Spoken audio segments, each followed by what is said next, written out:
day began like every other. Pulling awake in my office chair with a cream of Kentucky bottle, a dry throat, and a head that was ringing like church bells.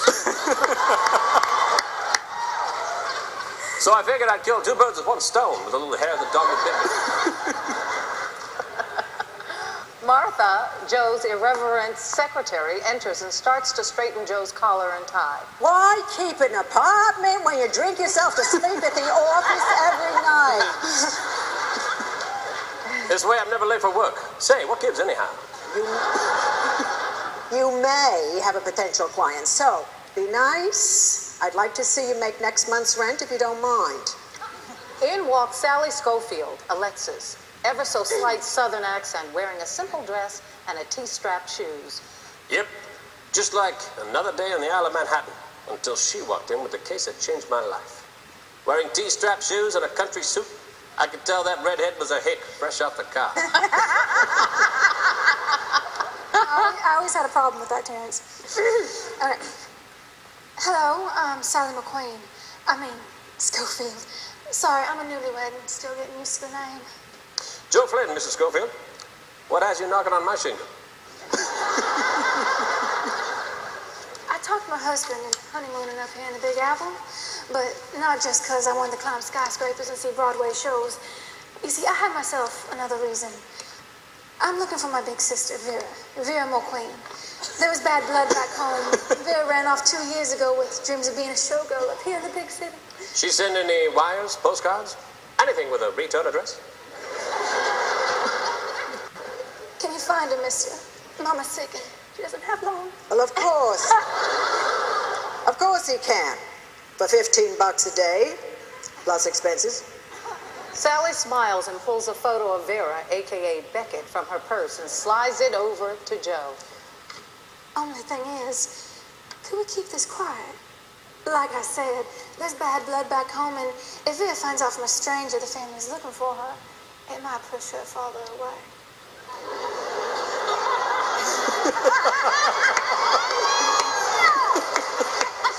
It's got weird. It's got really weird. Mrs. Schofield, I assure you, if I'm anything, I'm discreet. Joe looks at Vera's photo. And that's when I saw her. Looking at that photograph, all I could think was, what a beautiful dove.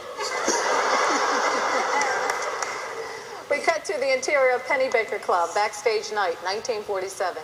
Joe and Vera are about to kiss when they hear voices coming. Who's that? It's Moxie and Cuchillo. Joe balls his fists. Cuchillo and Moxie knuckle up as well. Hey, boyo, you must be a slow learner.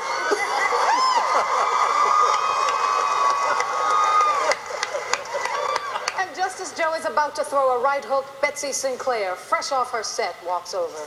There's my baby. And wraps Joe into a passionate kiss. The goons are confused. Vera, too. Finally, they break off their lip lock.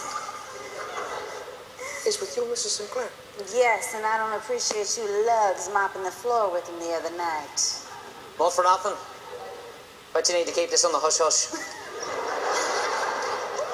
Dempsey's not too keen about mixed laundry.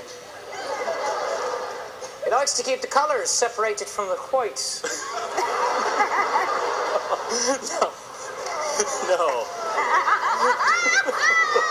That got cut. That did get cut. You've cut that line out. That got cut.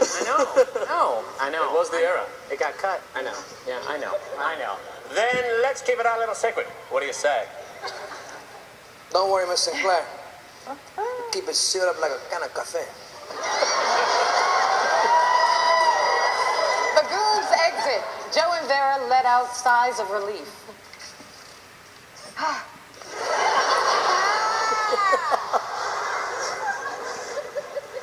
You better wise up, Vera. Dempsey will butcher you if he finds out. I mean, he's a hell of a smoocher and all, but damn it, girl, is this yum yum really worth it? He's a cream in my coffee. Well, Well, I hope he don't curdle. I mean, I've heard of love at first sight, but good Lord, you two are a walking fairy tale. They exchange smiles. Joe takes Vera by the hand and exits. Cut to interior PI's office, day, 1947 flashback. The camera moves behind Joe's back, revealing Vera, who's not wearing the blue butterfly. They find Mrs. Kennard, who's been listening by the door. Oh, Mrs. Kennard. Wake up, Susan. Wake up, Mrs. Kennard. What are you doing, Mr. Flynn? I tell you, this Jane's no good. Oh? Is that so? Take a good look at me. I'm a new man. A better man. I haven't even had a drink since I met Vera. And if that's not a minor miracle, then I don't know what is. You're better off with the booze than with this chippy. What kind of relationship do you think you're going to have when it's built on a robbery and a lie? What lie? Guess it's time to come clean, huh? Look, doll, there's no accident I met you at the club that night. It was hard to find you. See, I'm not supposed to say who. It's just... Cut the corners, Joe. Exterior Pennybaker Club, alley, night. As Louis Armstrong's I Can't Give You Anything But Love plays, Vera and Joe share a smile. A car burns behind them.